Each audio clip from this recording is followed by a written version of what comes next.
السلام علیکم ورحمۃ اللہ وبرکاتہ۔ اللہ سے دعا کرتے ہیں کہ آپ لوگ خیریت سے ہوں گے۔ تو یہ جو ویڈیو ہے اس میں جو ہے علی مرزا نے 5 لوگوں پر جو ہے کفر کے فتوے لگے تھے، اس پر جو ہے کچھ بیان دیا ہے اور بتایا ہے ان کے بارے میں،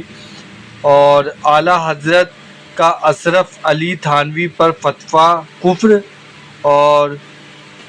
اعلیٰ حضرت فتویٰ آن دیوبند امام احمد رضا بریلوی،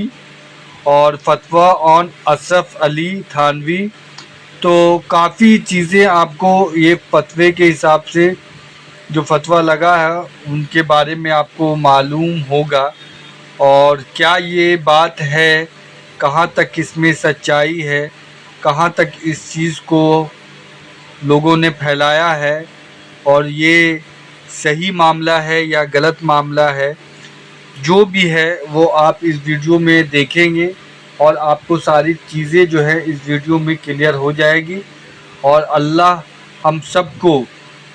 یہ سب چیزوں سے بچائے اور صحیح کا راستہ دکھائے، اور جو بھی غلطیاں ہم سب سے ہوئی ہیں اللہ معاف فرمائے، آمین ثم آمین۔ 1905 میں حسام الحرمین کتاب لکھی احمد بریلوی صاحب نے، علماء عرب سے سائن کروائے، کتاب کا نام رکھا حرمین کی تلوار، اور اس میں انہوں نے 5 لوگوں پہ کفر کے فتوے لگائے، ایک غلام احمد قادیانی دجال کے اوپر اور 4 علماء دیوبند پہ، اور کنکلوڈ کرتے ہوئے انہوں نے لکھا کہ ان تمام لوگوں کے کفر میں شک کرنے والا بھی کافر ہے، یعنی تمام فرقہ دیوبندیہ،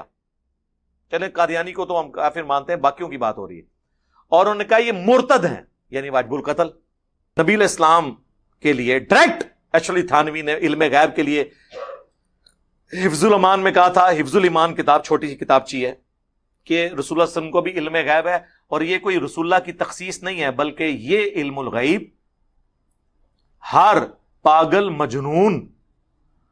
اور جانور کو بھی حاصل ہے، کہ اس کی بھی چھٹی حصے اس کو آنے والے معاملات کا پتہ چل جاتا ہے۔ رسول اللہ کے علم الغیب جو وحی کی تائید کے ساتھ تھا اسے تشبیہ دی، اسی لیے اسام الحرمین میں احمد بریلوی نے اشری تھانوی پہ کفر کا فتویٰ لگایا، بالکل ٹھیک لگایا، کیونکہ رسول اللہ کے لیے انہوں نے اپنی طرف سے ایک بات منسوب کی۔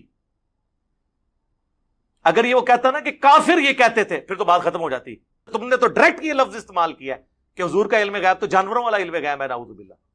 اس کے ساتھ تشبیہ دی ہے تم نے۔ اسی لیے اسام الحرمین میں احمد بریلوی نے اشری تھانوی پہ کفر کا فتویٰ لگایا، بالکل ٹھیک لگایا۔